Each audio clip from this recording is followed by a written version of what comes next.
আল্লাহ তাআলা বলছেন, হে নবী, লোকেরা আপনাকে কিয়ামতের ব্যাপারে জিজ্ঞেস করে, আপনি কিয়ামতের ব্যাপারে কি বলবেন? আপনি তো কিছু জানেন না এই ব্যাপারে। এ ব্যাপারে জানে কে?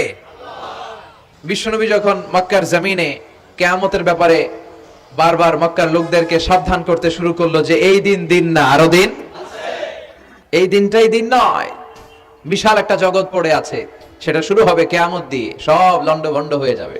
তখন লোকেরা বিশ্বনবীর জিজ্ঞেস করতে শুরু করলো, মুহাম্মদ সাল্লাল্লাহু, এই যে তুমি কিয়ামতের কথা বলো, এটা কবে হবে? ইয়াসআলুনাকা আনিস সাআতি আইয়ানা মুরসাহা ফীমা আনতা মিন যিকরাহা ইলা রাব্বিকা মুনতাহাহা। সুবহানাল্লাহ পড়েন। ও নবী, লোকেরা আপনারা জিজ্ঞেস করে কিয়ামত কবে হবে, কিন্তু কবে হবে এটা আপনি কেমন করে বলবেন? এটা তো আপনি জানেন না, গোটা বিশ্বের কেউ জানে না, জানে একজন, তিনি কে? They are asking about the day of resurrection. People are asking you about Qiyamah. Who are you to talk anything about it? Only Allah has the final word regarding Qiyamah. ও নবী, লোকেরা আপনারা কিয়ামত কবে হবে খালি ধরে জিজ্ঞেস করে, তো এই ব্যাপারে আপনি কথা বলবেন কি করে? এই ব্যাপারে কোনো জ্ঞান তো আমি আপনাই দেইনি। কিয়ামত কবে হবে এটা জানি শুধুমাত্র আমি আল্লাহ। চিল্লায় বলেন ঠিক কিনা?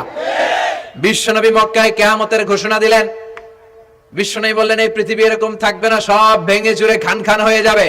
আল কারিআতু মাল কারিআতু ওয়া মা আদরাকা মাল কারিআহ।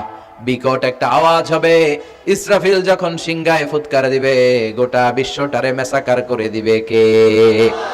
আবার বিশ্বনবী শোনাতে লাগলেন, ইযা যুলজিলাতিল আরদু জিলজালাহা ওয়া আখরাজাতিল আরদু আসকালাহা। বিশ্বনবী বললেন, সেদিন পৃথিবীটা কেঁপে উঠবে, মহা ভূমিকম্প হবে। জমিনের ভেতরে যা আছে, তেলের খনি, গ্যাসের খনি, স্বর্ণের খনি, সবকিছু জমিনটা বমি করে বের করে দিবে। আবার বিশ্বনবী বলতে লাগলেন, ইযা রুজ্জাতিল আরদু রাজ্জাও ওয়া বুসাতিল জিবালু বাসসা।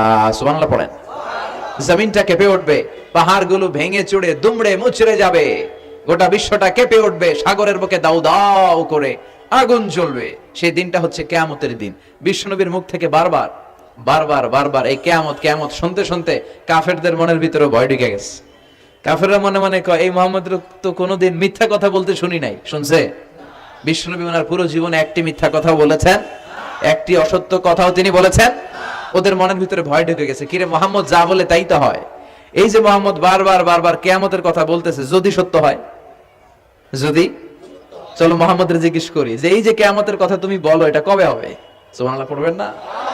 সবাই এসে জিজ্ঞেস করলো, মুহাম্মদ তুমি তো মিথ্যা বলো না, তুমি সত্যবাদী আর সাদিকাল আমিন, তুমি বলো কিয়ামত হবে, আমাদের জানতে বড় মন চায় কিয়ামত যে হবে, কিয়ামতটা কবে হবে? আল্লাহ তখনই আয়াত নাজিল করে বললেন, নবী ওরা জিজ্ঞেস করে কিয়ামত কবে হবে, কিন্তু আপনি বলবেন কেমনে? বলতে পারে একজন, তিনি কে? ইন্নাস সাআতা লাআতিয়াতুন লা রাইবা ফিহা ওয়ালাকিন্না আকসারান নাসি লা ইউমিনুন। আল্লাহ বললেন কিয়ামতটা হবেই হবে, এতে কোনো সন্দেহ নাই। সন্দেহ আছে নাকি? এটা কিন্তু ঈমানের সাথে সম্পৃক্ত। কিয়ামত যে হবে আমাদের কারো সন্দেহ আছে? কারো সন্দেহ নাই। কারো কি এমন ক্ষমতা আছে যে কিয়ামতকে আটকায় দিবে? বলেন। পৃথিবীর কোন প্রধানমন্ত্রী, প্রেসিডেন্ট, পুলিশ প্রধান, র্যাবের প্রধান, বিডিআর, সেনাবাহিনী, Donald Trump, Barack Obama, George W Bush, Vladimir Putin, Narendra Modi, পৃথিবীর কেউ এই কিয়ামতকে আটকায় রাখতে পারে? অসম্ভব। কিয়ামত হবেই, কেউ কিয়ামতকে ঠেকায় রাখতে পারবে না। এটা হবে, কিন্তু কবে হবে কেউ জানে না, একজন ছাড়া, তিনি কে? ইন্নাল্লাহা ইনদাহু ইলমুস সাআহ। আল্লাহর কাছে আছে এই কিয়ামতের জ্ঞান, কেউ এই জ্ঞান রাখে না। সাইয়েদনা জিবরাইল বিশ্বনবীকে একবার প্রশ্ন করলেন, ইয়া রাসূলুল্লাহ সাল্লাল্লাহু আলাইহি ওয়াসাল্লাম, মাতা সাআহ, এই যে আপনি কিয়ামতের কথা বলেন, এই কিয়ামতটা কখন হবে? বিশ্বনবী বললেন, মাল মাসউলু আনহা বিআলামা মিনাস সাইল। ও জিবরাইল, তুমি যেমনি জানো না, আমিও জানি না। সুবহানাল্লাহ পড়েন। যারা জিজ্ঞেস করা হয়েছে সে জিজ্ঞাসাকারীর চেয়ে ভালো জানে না। মানে তোমার যা দশা আমারও একই দশা, তুমিও জানো না, আমিও জানি না, তো জানে কে? আল্লাহ। আবার এক সাহাবী বললেন, ইয়া রাসূলুল্লাহ মাতা সাআ, কিয়ামত কবে হবে? বিশ্বনবী কোন উত্তর না দিয়ে আবার সাহাবীরা প্রশ্ন করলেন, বললেন ওয়া মাযা আ'দাত্তা লিস-সাআ, কিয়ামত কবে হবে জানার জন্য পাগল হলে কেন? কিয়ামতের জন্য তুমি কি প্রস্তুত করে রেখেছো? সাহাবী বলে মা আ'দাততু লাহা শাইআন ইয়া রাসূলুল্লাহ, ইয়া রাসূলুল্লাহ আমি কিয়ামতের জন্য কিছুই প্রস্তুত করতে পারি নাই। ইল্লা আন্নী উহিব্বুল্লাহ ওয়া রাসূলুহু, তবে একটা জিনিস আছে, সেটা কি? সেটা হচ্ছে আমি আল্লাহরে আর আল্লাহর রাসূলরে বড় ভালোবাসি। বিশ্বনবী বললেন ফা ইন্নাকা মা আমান আহবাবতা, তুমি তো ভালো জিনিসে জোগাড় করেছো। জেনে রাখো তুমি যাদেরকে ভালোবাসো কিয়ামতের দিন জান্নাতে ঢুকে কিয়ামতের পরে জান্নাতে তাদের সাথেই তুমি থাকবা। যার সাথে যার ভালোবাসা তার সাথেই তার জান্নাত। চিল্লায় বলেন ঠিক কি না? তাহলে বোঝা গেল এই কিয়ামত হবেই। এই কিয়ামতরে কেউ ঠেকায় রাখতে পারে না। আর কিয়ামত কবে হবে এটা কেউ জানেও না, এমনকি জিবরাইলও জানতেন না। সাইয়েদনা জিবরাইল, এমনকি বিশ্বনবী মুহাম্মদ রাসূলুল্লাহ সাল্লাল্লাহু আলাইহি ওয়াসাল্লামও জানতেন না। জানে শুধু একজন, তিনি কে? কিন্তু অনেকে দেখবেন ইদানিং কালে বলে ফেলে যে অমুক সালে কিয়ামত। আছে না নাই? বই করে নাই এগুলা? হ্যাঁ, অনেক জায়গায় কিন্তু এরকম বলে 25 সালে কিয়ামত, 30 সালে, 35, 40। এটা বলার ক্ষমতা আপনারা দিয়েছে কে? এটা তো মিনাল উমুর আল গায়বিয়াত, অদৃশ্যের খবর। অদৃশ্যের খবর তো কেউ জানে না, কে জানে? অদৃশ্যের খবরের ব্যাপারে কিছু বলতে চাওয়া মানে অদৃশ্যের ব্যাপারে হস্তক্ষেপ করা, এটা কুফরি। কথা বলেন। এজন্য কিয়ামত কবে হবে এক্সাক্ট টাইম এটা আল্লাহ জানেন, বিশ্বনবীও জানতেন না। তবে বিশ্বনবী কিয়ামতের কিছু আলামত আমাদের সাথে শেয়ার করেছেন। হাদিসের পরতে পরতে, হাদিসের প্রামাণ্য কিতাবগুলোতে যখন আপনি পড়বেন, চ্যাপ্টারগুলোতে পড়বেন, বিভিন্ন জায়গায়, বিভিন্ন নসিহাতে, বিভিন্ন আলোচনায় বিশ্বনবী মুহাম্মদ রাসূলুল্লাহ তিনি বর্ণনা করেছেন যে কিয়ামতের আগ দিয়ে গোটা বিশ্বের, গোটা পৃথিবীর সামাজিক অবস্থা, রাষ্ট্রীয় অবস্থা, পারিবারিক অবস্থা এরকম হবে। কি কি আলামত বিশ্বনবী বলে গেলেন আমাদের জানার দরকার আছে না নাই? আমরা কিয়ামতের আলামতগুলো দুই ভাগে বিভক্ত। একটু আওয়াজ করে উত্তর দিতে হবে, কয় ভাগ? একটা ছোট আলামত আর একটা বড় আলামত। চিল্লায় বলেন একটা, আরেকটা, আবার বলেন একটা, আরেকটা। বড় আলামত মোট 10টা। কয়টা? আল্লাহর মেহেরবানি 10টার একটাও প্রকাশ পায় নাই, একটাও প্রকাশ পায় নাই। কিন্তু কিয়ামতের ছোট আলামত গুলো অনেকগুলো আলামত, 30, 40, 35 এরকম হয়ে যাবে। এই ছোট আলামত গুলোর বেশিরভাগই আমাদের সমাজে প্রকাশিত হতে শুরু করেছে। যেগুলো হয় নাই এগুলো হওয়ার পথে, বেশিরভাগ সমাজে প্রকাশ পেয়ে গিয়েছে। বিশ্বনবী কিয়ামতের ছোট আলামতের ব্যাপারে যা যা বললেন সেগুলো যদি আমরা ধারাবাহিকভাবে শুনতে চাই, তাহলে প্রথমেই যে আলামতটার কথা বলতে হবে সেটা হচ্ছে বিআসাতু রাসূলিল্লাহি সাল্লাল্লাহু আলাইহি ওয়াসাল্লাম। বিশ্বনবীর এই পৃথিবীতে, এই ধরাতে আগমনটাই হচ্ছে কিয়ামতের সর্বপ্রথম আলামত। সুবহানাল্লাহ কইতে পারলেন না? বিশ্বনবীর আগমন পৃথিবীতে হয়েছে কি হয় নাই? কথা বলেন।